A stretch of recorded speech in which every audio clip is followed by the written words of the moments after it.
Hi everyone, it's Rich. I'm a bit stressed. I'll probably be dead soon. Um, this is how you frame someone. I'll try and explain, but I'm very confused. I've lost every member of my family, every friend. I've got every systemic institution pitted against me, including the police and ASIO and you know the area that's between real and unreal grows bigger all the time. This is because they're exploiting my apophenia or reasons for paranoia. Now, I just want to try and be as blunt as I can. In May, I suicided in a hospital. I was found with no pulse and unresponsive, and the Freedom of Information says it was a fatal injury. In my defence, I tried to bring that up with the hospital, but it's framed that I have exploited them in some way, or that's right, I have been framed as someone who exploits people for money, and this is how they did it. Yeah, so not one person in the world, not one person, hello Crystal, has stood up for me in the fatality that happened at the hospital. And the people that covered it up were everyone I know, including you. And I complained to the hospital, the Health Complaints Commissioner, and the Mental Health Complaints Commissioner. Alex Tinter from the Mental Health Complaints Commissioner was actually a lawyer who was biased towards the hospital. The hospital was protected. I've been to every litigation agency, and no one has represented me, and the lawyer I do have at the moment is cooked and biased and a double agent. So I'm dead. I'm already dead on paper. No one cares. That makes me very sad. And what was I going to say next? I'm very confused because I can't think properly since the accident, and I can't feel my feet. They're serious injuries. It's suable, of course, but not one person has my back, including you. If you want to help, there's a link at the bottom. I'm squatting. I've been rejected my medication. I can't get a doctor. I've been rejected my health insurance. I've lost my job by being incarcerated. I took a break because I was sexually abused and the magistrate was cooked. Now, in hindsight, this goes back a lot further. I was framed long ago. The easy areas I'm exploited are I'm a poof. I use drugs and I'm crazy, apparently. So let's just go with that. And people have accused me of being conspiratorial. Yeah, I know, already. Anyway, years ago, I was suicidal because my dear friend Nathan Turnley had died. I was doing a PhD. I'm not stupid. I've done ethics at a PhD level. Ethics means do no harm. All these systemic agencies, one after the other, have done me harm. They have all acted in congruence to silence an innocuous, innocent recording I made, because I record weird things, of a GP, Dr. Whitaker, which is famous now. I was kind of a little bit famous in the mental health ward and speaking in Parliament and being an advocate for 2 decades helping other people. And now I need help. I haven't found one person to advocate for me. So if you feel for this situation and listen to this story about why I'm dead, then feel free to send some smackos for me, dog, or something. I don't know. I'm finding it hard to think because I can't think, and the systemic abuse is so strong. There's only so much one mind can hold, even though it's under extreme duress, and it's complicated by having these following mental illnesses that I've been labelled with over the years. One's schizophrenia, one's bipolar, one's manic depression, one's panic disorder, one's ADHD, which I need dexamphetamine for, which has been rejected. One is, the new ones from hospital are adjustment disorder and personality disorder. Hey, let's lump me to something else. So anyway, the situation is that with the Dr. Whittaker case, I recorded it innocuously, and when I moved to Susie's after my suicide attempt out of grief from Nathan, I in isolation because I've been scapegoated. And scapegoating means literally pinning your own neuroses and sins, consciously or unconsciously, on one person and one singular person in victimisation, in order to send them out into the wilderness and die, because it exonerates you, and subconsciously or consciously, it puts all your ill things into another person, and the sacrifice of that person leads you to some kind of atonement. And I know this. Anyway, what was I saying? I can't remember. What was I saying? I can't remember anything anymore. Yeah, so the Dr. Whittaker case, I recorded it, and when I found my suicide note when I lived with Susie, I decided to act, because I thought that doesn't sit ethically well with me. I protected the doctor. I didn't want anything to happen to him. I wanted a conciliation. I went to the Health Complaints Commissioner, rejected. I went to the doctor, he got a lawyer. Everyone who I've ever fought, and there are many, have always had a bank of lawyers. They're there to protect the power, privilege and money and reputations of the people who have done me wrong. I added up the money today of how much I'm worth. I got to a conservative $82 million. If I get that $82 million via litigation, which is just and fair, and I believe is correct, then I will throw the systemic government and the powers that be on its head. Now, there's people complicit in this. Not only... It's too much to speak, it's too much to even comprehend. Let's just be basic. You can't die in a hospital when you were sent there to avoid that very thing happening. I tried to get, after many years of systemic abuse and gaslighting and rejection, of evidence that clearly displays Dr. Whittaker's malpractice, that everyone covered up. They all watched me self-destruct, and they all watched me become unwell. This is through stress and gaslighting, which is a proven methodology for torture. I'm being tortured. Now, I happened to put on my website a few things.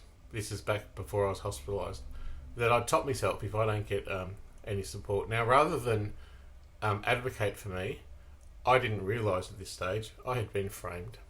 I had been framed many years ago, publicly, and vilified by the Herald Sun and on public national television.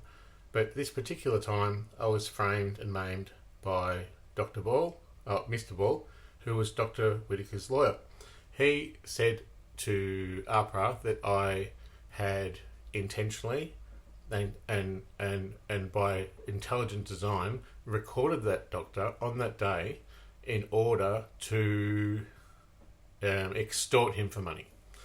So this is absurd. I did record it. I was trying to prove to myself, as an isolated person and someone who's suffers mental illness and who doesn't know sometimes what's real and what's not, trying to prove to myself I'm asking for help. All I did was ask for help. That's my crime. I'm free, but I've been heinously maimed. I've lost all my friends, my family, and every agency is pitted against me. I'm absolutely isolated and I have nothing. There's Crystal the dog. I've got a computer and I speak to 2 people, but they're paid to talk to me. That's how isolated I have become, and how Dr. Ball, Mr. Ball, has framed me as as some kind of extortionist that is deserving of this suffering.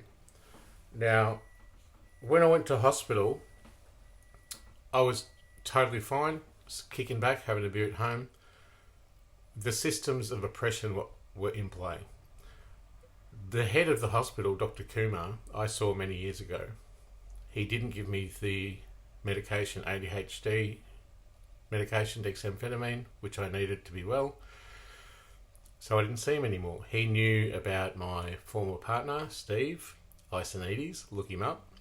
And he knows that he worked for ASIO, and that he admitted to me he was present at a murder, and that he embezzled $1.2 million in an offshore tax haven with money he made from a sale of a home that he made from the sale of cocaine, and he got off.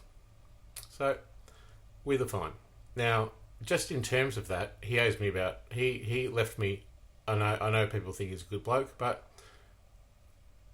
I was kept in sexual servitude and financial coercion by him, because he blackmailed me that if I came after his super or anything, which was over $1 million, and he left me homeless with his dying dog to then euthanize, and instead of thanking me for looking after him, he told me my reputation was ruined. Now, I'm guessing someone who works with ASIO and gets protected from jail and being present at murders is has some pulling power. Now, when you get that combined with my public profile, which I've spoken in all TV and radio show programs and all that kind of stuff, and actually the sex that was regrettable but consensual, that I explained in the book, Recovered Not Cured, got lots of praise. If I've done something wrong, I'd be in jail, but I'm not. I'm free. But I've been set up and exploited by mechanisms that already exist in society. Now, a few things. If you want to know that Steve embezzled that money, just look up his tax returns or his tax affairs. I'd like that investigated. If you want to know that the systems that oppressed me, with the Dr. Whitaker case in which I was framed as an extortionist, then all you need to do is ask me for the evidence. First of all, it was the Health Complaints Commissioner, then it was APRA, then the police covered it up, then Maribyrnong Criminal Investigations Unit, then NHB OPC covered it up. All these people silenced the recording. If the recording didn't expose something, they would have simply listened to it to exonerate the doctor of all wrongdoing. I believed it was a human rights ethical issue, and I acted with all my prior past friends who have suicided or died from abuse, and all of the victims of abuse over the years, and all the victims of suicide who never got their voice heard. I acknowledge their spirits on my side, and I speak for them as someone who's post-death and who has been a victim of the system. Moving forward, he owes me $500,000 and probably more. He continues to threaten me to this day. Now, instead of people advocating for me, I didn't know I was framed, and I got locked up by my family, who's now rejected me. So, framed by my difficulties with sexuality, with mental illness, drugs, friends dying, that kind of stuff. The fact that I've moved 24 times in 30 years. It's been a difficult road, and despite that, I've managed to become an advocate for 20 years and help other people. And I've managed to do a master's degree, and I've managed to do a PhD, and I'm now a doctor. The other reason I'm exploited is because people think I'm clever, and people don't like someone too clever, so it's time to knock him down a peg. So what we need to do is we need to silence Richard McLean. And he has been, and I've been silenced, and I've lost everything. I don't have a cent. I've advocated my whole life for other people, and I feel very sad that I love my family, but they're gone. I feel very sad that I've lost all my friends. I feel very sad that I've become a human complaining machine. People tell me to move on, but by nature of my being incarcerated, I've lost my job. HCF were prejudiced against me, my insurer, when I went to go for income protection and have a break, because of a public profile of mental illness. They say it's prior existing, even though they accepted me on the terms and conditions of the sign-up, which they didn't come forward with in the investigation. So they owe me 75 grand. That's in addition to Steve's 500 grand or more, and him being held accountable. But anyway, look, what was I going to say next? Work cover. Work cover hasn't paid me. There's been a huge cover up there. First of all, it's been kicked in the line, but the end story is that I'm entitled to work cover, but the insurer for the NDIA and the NDIS, which was my career running for over 2 years, in which I helped other people, as I always have done. What was I going to say? They didn't pay it. Comcare are the insurers for the NDIA. They're saying I'm a contractor and not an employee, even though I've got evidence from the government's website that I'm an employer.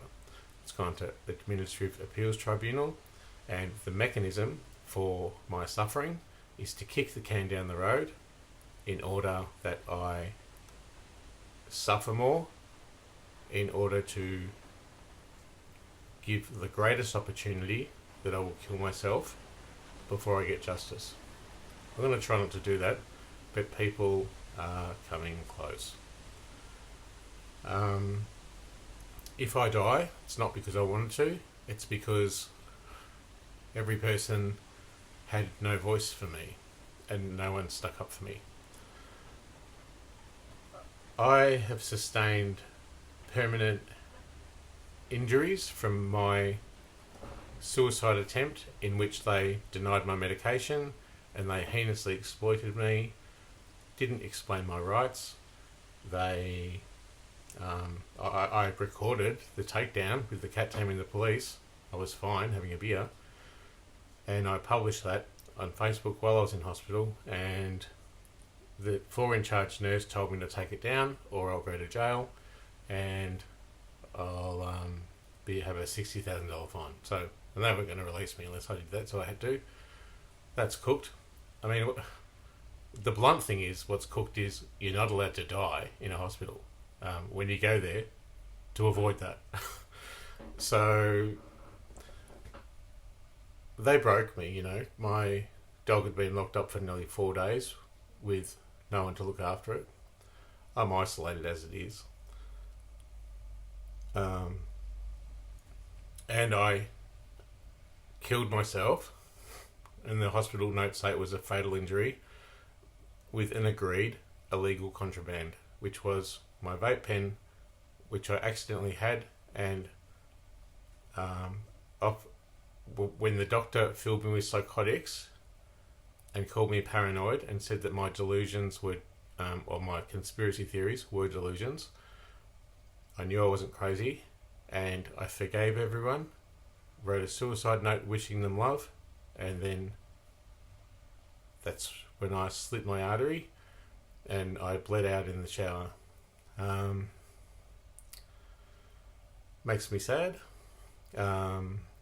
What makes me sadder is not one person in the world has a perspective on writing a letter of complaint, or that in fact, because of that suicide, it was a result of systemic abuse, neglect, gaslighting and blacklisting from systemic government organisations that were underpinned by my former partner's contacts and Dr. Whitaker's lawyer, who framed me as some kind of dog extortionist.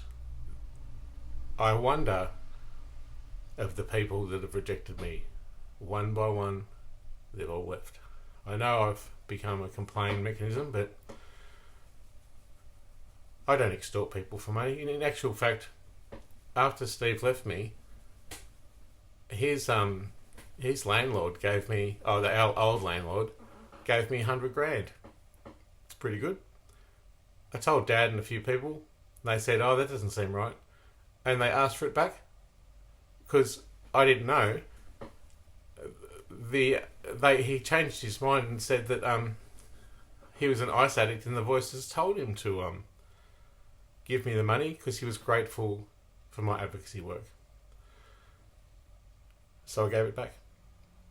I didn't have anything. Now, all that's provable. Everything I say is provable. I've got a ever expanding evidence-based thing that explains all this, and it covers up my death. It resulted in my death as a systemic conspiracy to murder. That's what it was. Today I tried to report that to the police. I have been blocked from the Federal Police's servers. I've been investigated, from my perspective, on the police by IBAC, the Independent Broad-Based Anti-Corruption Commission, and they have covered it up.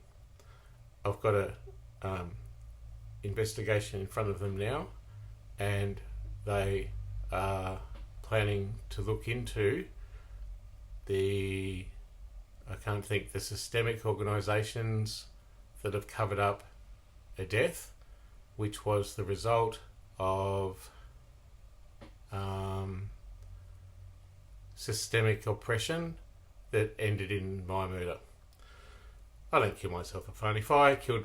the Office of the Chief Psychiatrist told me on the phone, and she oversees all the psychiatrists, you can't just threaten to kill yourself every time you don't get what you want.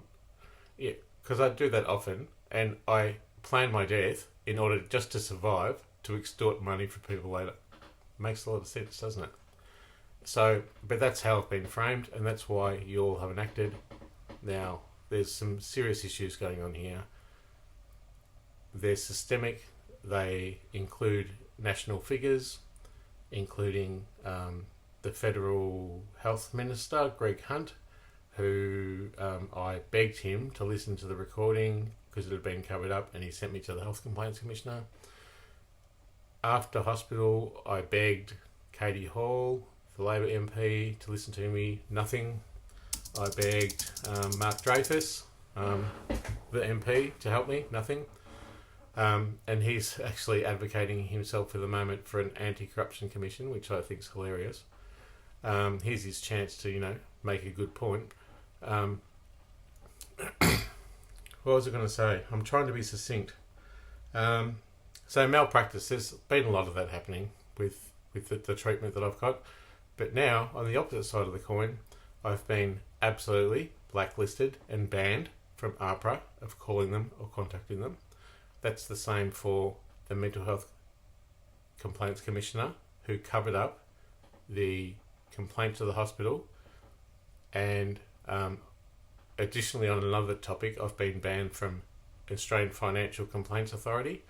I have over $1 million in unfair super insurance, all that kind of stuff, cases, and they have blackmailed me that if I even contact them, I will have all my cases dropped.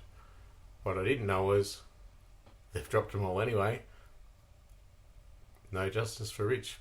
The method they're keeping me down and trying to kill me is to run me into the ground by elongating my suffering, in that I don't get any monetary or prosperity, and that I don't have any rights, and that I can't get medical help. and that I can't trust a friend, or I can't ask a family member, or I can't go to a public agency. In actual fact, I've been desecrated in all areas. Now, I talked about this to Mike121, who was the old White Dog Green Frog, who hosted my website for 20 years, and from 1998, I think it was, richiemclean.com it was. I have evidence that my passwords were changed, that my email is hacked, and also I brought that up, and I've got recordings that I'd had a late payment while I was in hospital. They knew I was there, survived suicide, had court cases, that kind of stuff, even though I've never had a lawyer. And without warning, to further desecrate me, my business, richmclean.com.au, is also my ABN. That email, rich@richmclean.com.au, covers my MyGov account, Centrelink, all banks, all things I can log into. It is my pay ID, so many things. If you think it had images of lovers and friends and people who have died, I'll never get back. What they've done is they intentionally, without warning, went out of their way to delete all of my emails from 20 years, which included all my evidence that was going to explain all this, and was going to, and they intentionally had to go out of their way to delete all backups, all data, and of course this was coming from the top. Rich is getting close. He's going to blow this out of the water, and we need to get this data before he comes forward with it. So I had no agency to appeal. I've been to the Small Business Ombudsman, who is concerned for my welfare. Everyone's concerned for my welfare, and tell me to go call Beyond Blue or Lifeline or something. However, I don't need Lifeline. I'm not going to kill myself. I need a lawyer, and I need a friend, and I need someone on my side. I need someone who's going to say to me, wow, Rich, this whole thing you've been through is more than one person should suffer, especially framed by your advocacy of over 20 years. It's like a nightmare, like I'm living in hell. But anyway, let's just look at it another way. So I forgot what I was saying. All my data's gone. My computer has been hacked. I've been trying to back it up. People they're exploiting the paranoias that I have by sending people to send messages, stalk me. The list goes on. I'm hacked.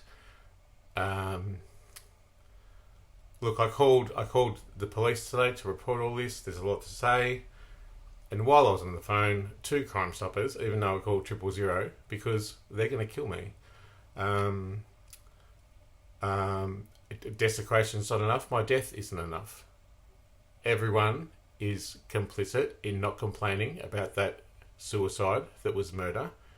And I am cooked, well and truly, from the top, from Greg Hunt to all the MPs, to National Insurance, to agencies, to Federation, to my family and friends have been infiltrated.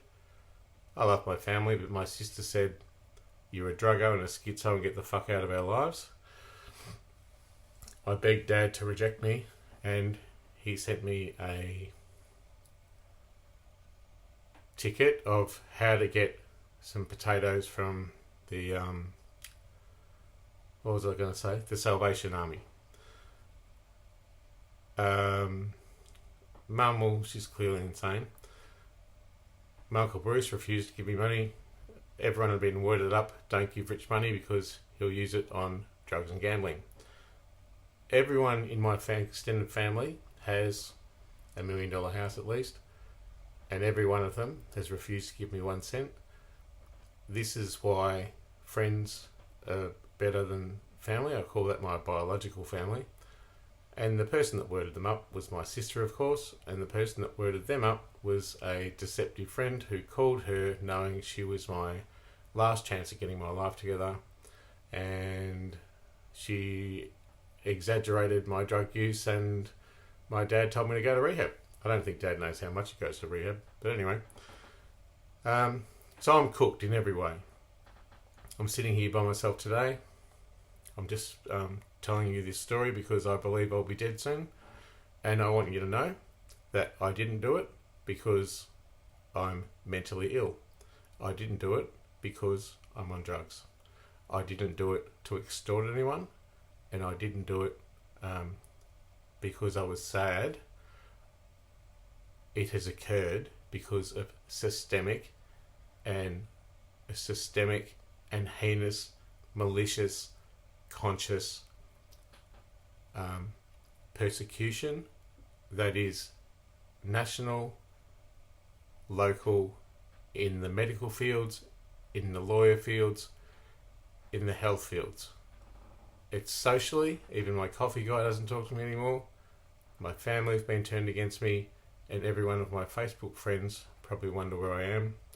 There's a few people who have tried to help, and I thank those people for lending me some money.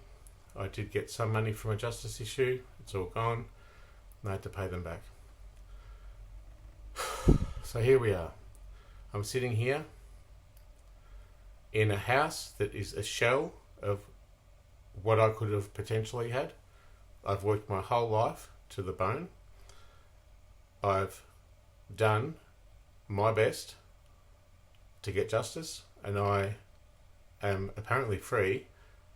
They can't jail me, but they will, because I'm being set up. Not only have I been described and set up as a sex offender, but I've been tagged and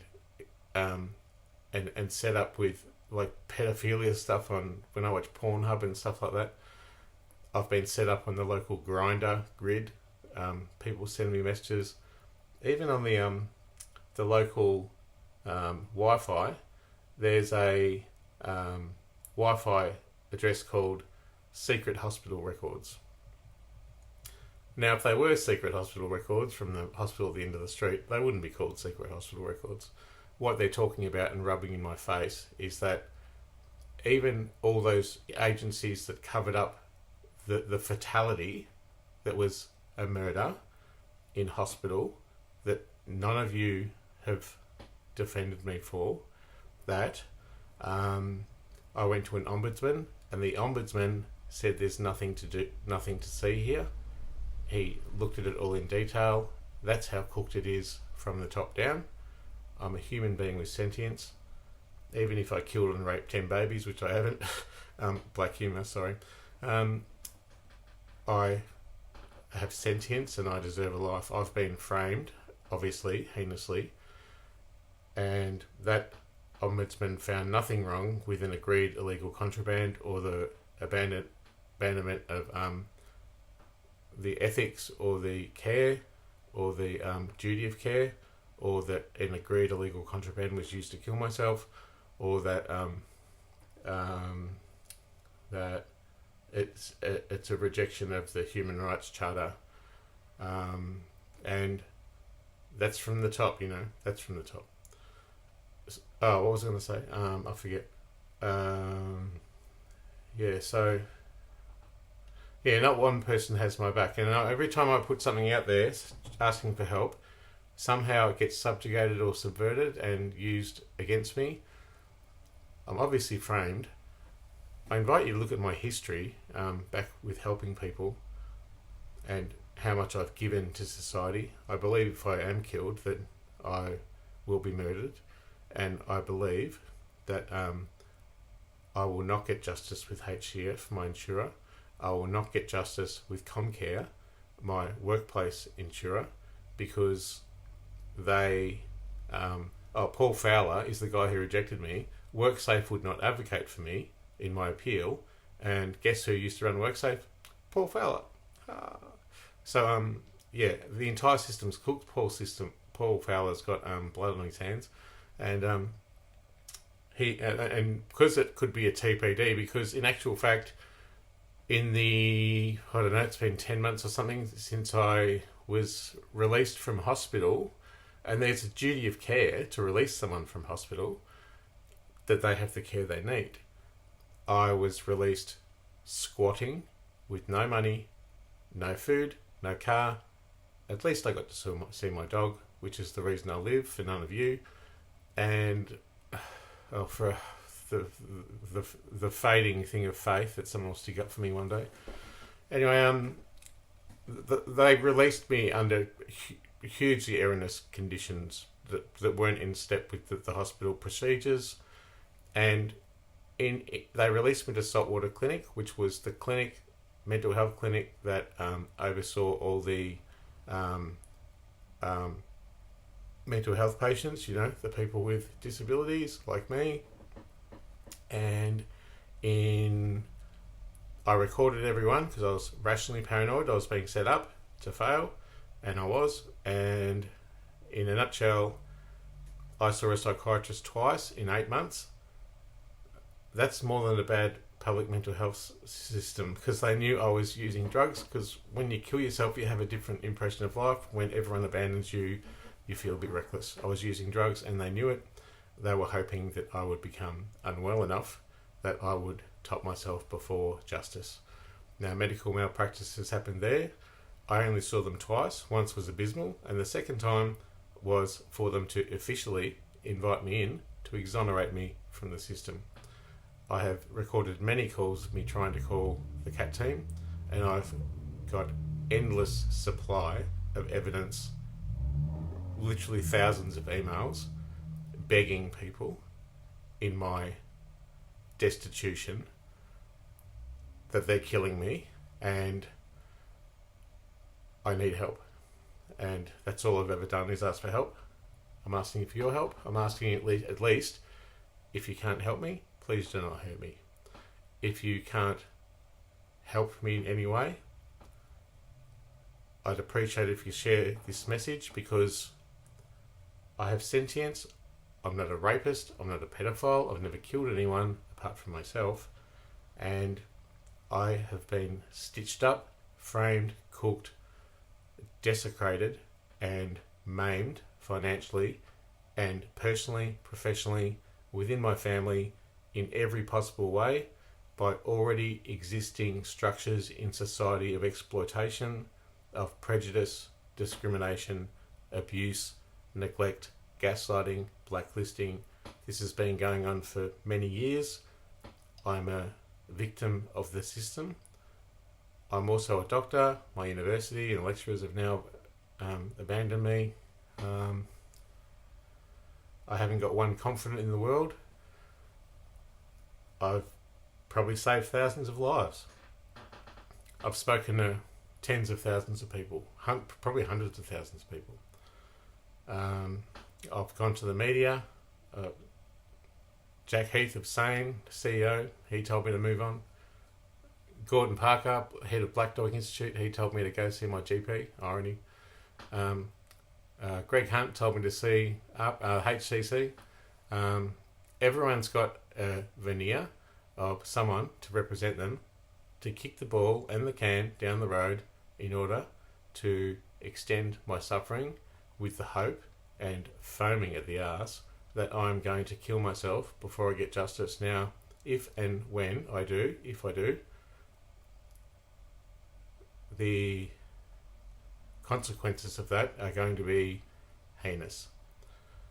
Not only is people of public standing going to be held accountable, but everyone who didn't oppose my death by conspiracy in hospital is going to have to examine why they were prejudiced on thinking I'm some evil extortionist.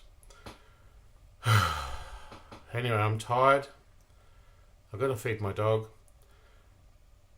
I don't know if I should ask for money. I mean, I haven't got a cent. Maybe I'll put if you want to pay ID me. Actually, I set up. Trying to do. I'm trying to get acknowledgement for my case. Just an acknowledgement that I'm a human being. Included in the people that rejected me were, of course, Centrelink. Apparently, being on a pension for so many years and then killing yourself and having all these things wrong with you isn't enough for a DSP. They put me on job seeker and expected me to work.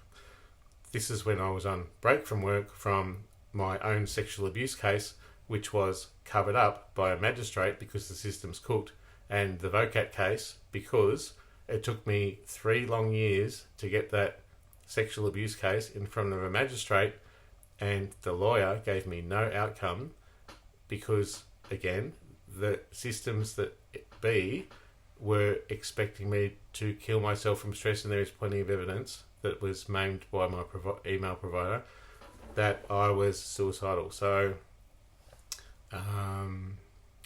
basic thing with that sexual abuse VOCAT case is that the lawyer didn't give me an outcome.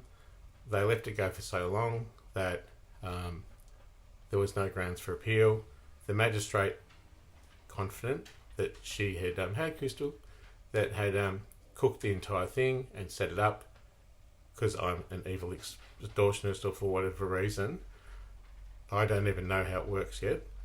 But she told me I was doomed to fail. Now, that's fairly colourful language for a sexual abuse survivor. Sadly, after that, at some point he passed, at some point being 3 days after I topped myself, and the first suicide mentioned the sexual abuse, and lo and behold, the family honoured the life of that person at his funeral. So that's the kind of gaslighting and ethical dilemmas that are facing me and cast on me, and that hey Crystal, hey, what have you got? What have you got? Come here. Oh, what's she got? I gotta go get it. Anyway, it's Rich. I'm signing off. I'm confused. I can't think. I've got permanent injuries. I'm not supposed to die. I don't want to die. I won't die. They're going to kill me, and I've explained as the best I can with the brain that I've got, with the stress that I've been through for decades, including the Herald Sun writing a story saying my descent into madness, how schizophrenia stole Richard McLean's brain, despite doing a PhD, of course, and running your own business for 2 years and a master's degree, and being an art teacher and all the other amazing worldly experiences I've had. Of course I'm insane. It's easy to exploit me as that. It's easy to exploit the drug use. It's easy to exploit that I'm gay, to inhabit already existing prejudices that maim me, frame me, desecrate me. I've been desecrated. My reputation is ruined. I'm a good person. I know in my heart I'm a good person. I have done nothing wrong. I apologise for all of the times I complained to my friends. I forgive all the doctors for their negligence. I forgive everyone. Forgiveness is the key. However, there is still a pressing and urgent issue that they are sustaining my suffering by rejecting my prosperity and my reputation. Well, that's already gone. In order that I die by my own hand, and if that doesn't happen, they will, as a narcissist does, isolate me so much that someone will. I've been threatened by that already, and I owe money to people. They will get me. And I want you to know that every single person that didn't stick up for me is complicit in a tiny way, throwing one stone in the public, private, systemic and government oppression and murder of me. I've already been murdered. No one stood up for me. It's hard to get this in my head. You can donate at the bottom if you want. I summed up all the money that's owed to me. $82 million. Pretty fucking good. I don't do this for money. I do it for ethics, and I do it for morals, and I do it for standing my ground. If that ends in my death, I've died for a cause, and I've already died for that cause. I'm not afraid to die. You cannot take my soul. And I know I'm a good person. I please ask people to take a moment to consider one very public person's suffering and gaslighting, blacklisting, framing, maiming, and I predict I will be hospitalised. That the police came to the door today again for a welfare check when I was on the phone reporting these crimes. They are twisting it round to make me out to be a madman. I have been systemically and across the board exploited from the coffee man to the ombudsman. I'm already dead.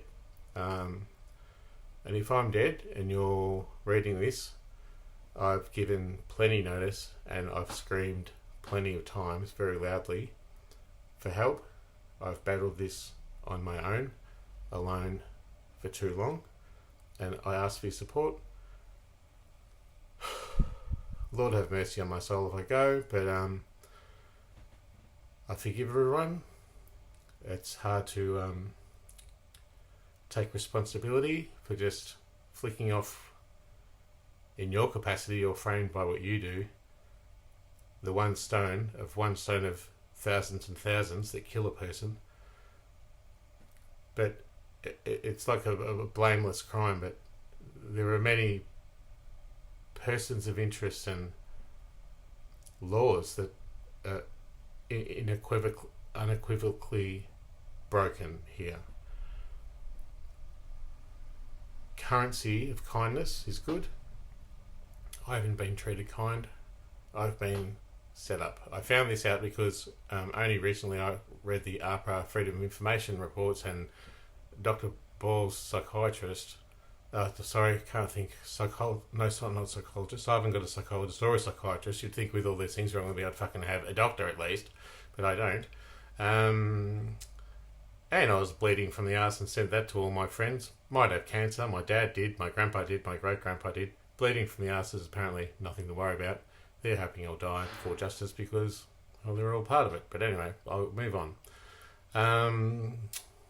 What I was going to say, I forget. I forget everything. I can't feel my feet. I'm already dead. Don't let me die. I didn't kill myself. If I'm dead, that's what I was going to say. It's hard to accept responsibility when you're just one person who's given me the flick. But if I'm universally given the flick with little agency to care for myself, get a job, get help, get medical care, get insurance, make a complaint, stand up for my rights, that's what'll kill me. And that's what's happening. Thanks.